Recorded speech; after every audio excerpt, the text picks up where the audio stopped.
Budget speech اس وقت محمد اورنگزیب صاحب کی قومی اسمبلی میں جاری ہے۔ بجٹ اجلاس شروع ہو چکا ہے، اذان کا وقفہ ہے اور اذان کے وقفے کے بعد وہ اپنی اسپیچ کو کنٹینیو کریں گے۔ ابھی ابتدائی مرحلے میں جو گفتگو انہوں نے کی کہ بتایا کہ تیسرا بجٹ وہ پیش کر رہے ہیں اور یہ ان کے لیے بڑے اعزاز کی بات ہے، اور پچھلے ایک سال میں دفاعی سطح پر پاکستان نے جو کامیابی حاصل کی اس کا بھی انہوں نے ذکر کیا کہ پاکستان کی دفاعی قوت نے پوری دنیا میں اپنی دھاک بٹھا دی ہے۔ اب آہستہ آہستہ جو معاشی سفر رہا پاکستان کا اس دوران، اس پر بھی وہ آئیں گے اور پھر اگلا ایک سال کن اشاریوں کے ساتھ، کن نمبرز کے ساتھ گزارنا ہے، کیا کیا چیزیں نئی امپلیمنٹ ہونے جا رہی ہیں اور پچھلے کن ٹیکسز میں ریلیف دیا جا رہا ہے، اس پر بھی مزید گفتگو ہوگی۔ اس وقت ہم نے دیکھا جب بجٹ اجلاس شروع ہوا، پرائم منسٹر شہباز شریف جب آئے اجلاس میں شرکت کے لیے تو بلاول بھٹو زرداری نے بڑی گرمجوشی سے ان سے مصافحہ کیا۔ ایسا محسوس نہیں ہوا کہ کچھ دیر پہلے تھوڑے وہ ناراض تھے، تھوڑے ان کے تحفظات تھے جو بہت جلدی دور ہوئے، اور بڑا بہتر ہوا کہ یہ دور بھی ہو گئے تاکہ وقت پر یہ اجلاس شروع ہو سکا۔ اور پھر اب اپنا تیسرا بجٹ وزیر خزانہ محمد اورنگزیب صاحب پیش کر رہے ہیں اور اپنی اسی اسپیچ میں کچھ ہی دیر میں اذان کے وقفے کے بعد وہ بتائیں گے پوری قوم کو کہ اب کون سے سیکٹر کو وہ کتنا ریلیف دینے جا رہے ہیں، تنخواہ دار طبقے کو کیا ریلیف ملنے جا رہا ہے، ایکسپورٹرز پر سے ٹیکسز کا بوجھ تھوڑا کم ہونے جا رہا ہے یا نہیں، پھر جو ٹریڈرز حضرات ہیں ان کو کس طرح سے اور کس پرسنٹیج کے ساتھ ٹیکس نیٹ میں شامل کیا جانا ہے، ایگریکلچر سیکٹر پر کیا ٹیکسز عائد ہونے ہیں، ان کو نارمل ایک ٹیکس رجیم میں لے کر آنا ہے یا ابھی تھوڑا اور ریلیف ان کو کچھ عرصے کے لیے دیا جائے گا، چونکہ پچھلے ایک سال میں اس سیکٹر میں بھی ہم نے جو اہداف تھے، جو فسکل ٹارگٹ تھے وہ حاصل ہوتے ہوئے نہیں دیکھے۔ تو پچھلا ایک سال بطور مجموعی جی ڈی پی کے اعتبار سے اور اوور آل گروتھ کے اعتبار سے کچھ زیادہ خاص نہیں رہا۔ اب دوبارہ اسپیچ کی طرف چلتے ہیں، اذان ختم ہو گئی۔ سے ایسا جواب ملا کہ پوری دنیا کو نوٹس لینا پڑا۔ ہماری مسلح افواج نے دشمن کو ایسا منہ توڑ جواب دیا کہ وہ چند ہی گھنٹوں میں امن کی بات کرنے پر مجبور ہوا۔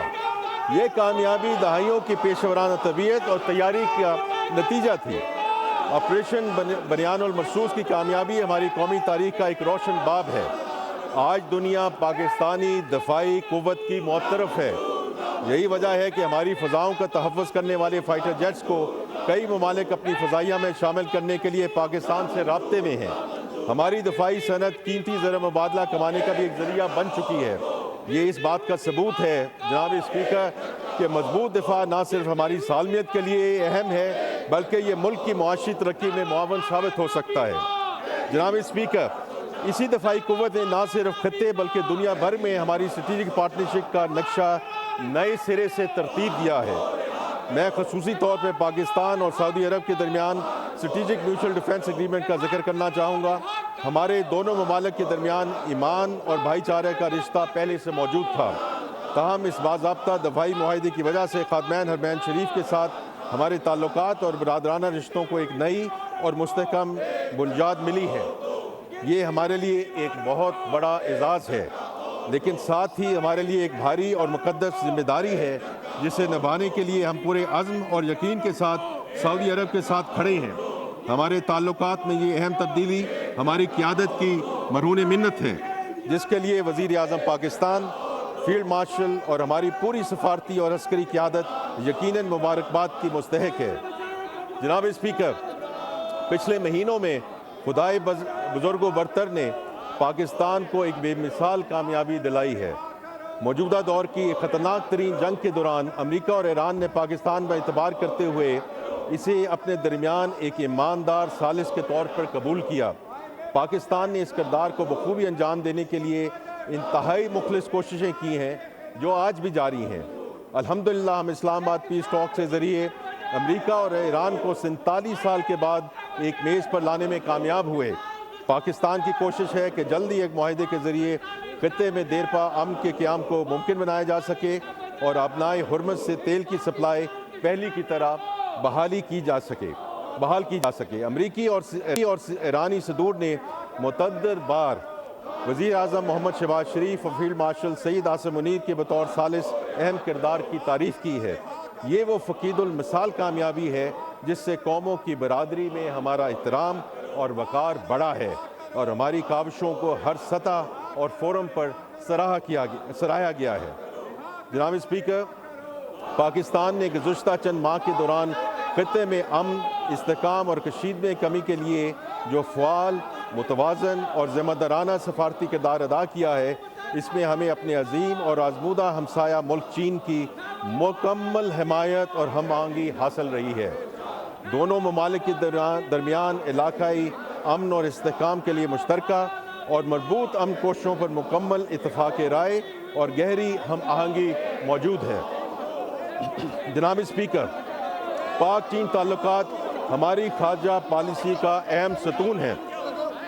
یہ دوستی ہمالیہ سے بلند، سمندر سے گہری اور شہد سے میٹھی ہے۔ چین پاکستان کا سب سے اہم تجارتی شراکت دار ہے۔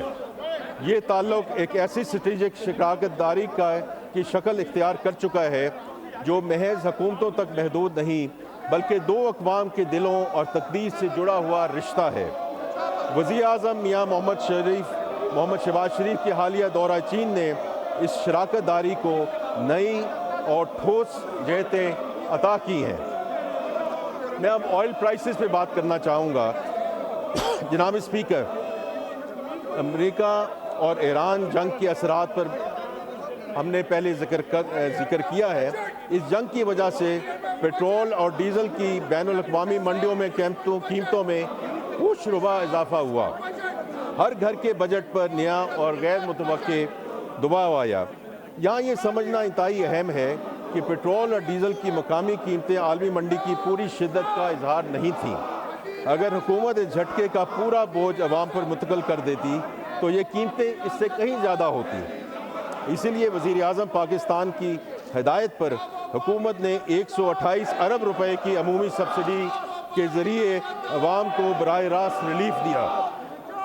پھر جلد ہی صوبائی حکومتوں کی تعاون سے، اور ہم ان کے بہت شکر گزار ہیں کہ انہوں نے ٹارگیٹڈ سبسڈیز کا نظام متعارف کروایا، جس کے ذریعے ضرورت مند افراد کو پیٹرولیم مصنوعات کی قیمتوں میں ریلیف دیا گیا اور ابھی بھی دیا جا رہا ہے۔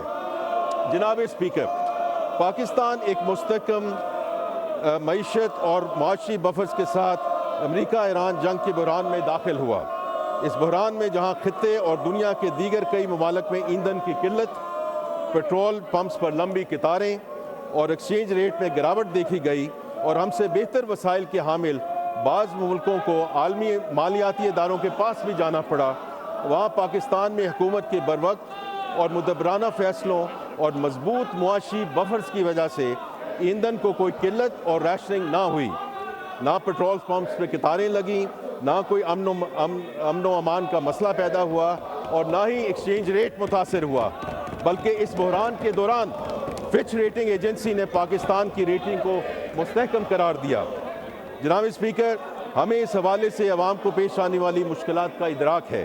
اس کے ساتھ ہی حکومت بین الاقوامی مارکیٹ میں تیل کی قیمتوں میں کمی کا فائدہ عوام کو منتقل کر رہی ہے۔ جناب اسپیکر، یہ موجودہ حکومت کا تیسرا بجٹ ہے، لہٰذا میں ضروری سمجھتا ہوں کہ تقریر کے آغاز میں پچھلے 2 سالوں کے سفر کا مختصر احاطہ کرتا چلوں۔ ہم نے یہ سفر ایک مشکل مقام سے شروع کیا۔ وزیر اعظم پاکستان کی قیادت میں موجودہ حکومت نے انتھک محنت سے حالات پر قابو پایا ہے اور کئی اہم اور دور رس نتائج کی حامل معاشی کامیابیاں حاصل کی ہیں۔ 2 درج ذیل ہیں۔ اللہ تعالیٰ کے فضل و کرم سے موجودہ مالی سال میں سیلاب سے ہونے والے نقصانات اور امریکہ ایران جنگ کے باوجود ہماری معاشی شرح نمو 3.7% تک پہنچ چکی ہے۔ ہماری بڑی صنعتوں کی پیداوار صلاحیت بڑھ رہی ہے۔ اس مالی سال میں لارج اسکیل مینوفیکچرنگ کی شرح نمو 6.1% تک رہی ہے، جبکہ خدمات کے شعبے میں 4.1% شرح نمو سامنے آئی ہے۔ ایل ایس ایم اور خدمات کے شعبوں کی شرح نمو پچھلے 4 سالوں کی بلند ترین سطح پر ہے۔ الحمدللہ ہماری معیشت کا حجم $452 ارب تک پہنچ چکا ہے، جو ہماری معیشت کا ایک نیا سنگ میل ہے۔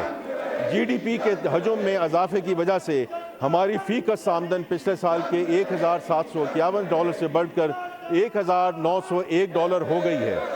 پچھلے 2 سالوں میں پالیسی ریٹ میں تاریخی کمی واقع ہوئی اور یہ شرح 22% سے کم ہو کر 11.5% پر آ گئی ہے۔ ہمارے زر معدنیات کے ذخائر میں بھی نمایاں بہتری آئی ہے۔ یہ 3 سال قبل $4 ارب سے کم تھے اور جو اب بڑھ کر $17 ارب سے زائد ہو چکے ہیں، جو کہ تقریباً 3 مہینوں کی درآمد کے لیے کافی ہیں۔